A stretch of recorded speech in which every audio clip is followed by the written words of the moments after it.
In this video you will learn how to fix UI error 803 on Netflix on TV.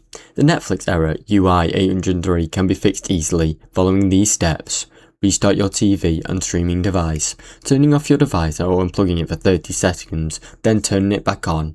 Sign out. Sign out of Netflix and sign back in. Open Netflix and log out from settings, then make sure to log into your account. Check your internet connection.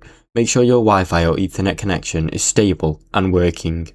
Update the Netflix app. Check for available app updates and install the latest versions. Clear Netflix app cache or data.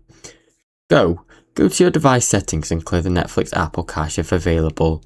Uninstall the Netflix app. Uninstall it and reinstall it to reset the apps completely. Now you know how to fix error UI-803 on Netflix on your TV.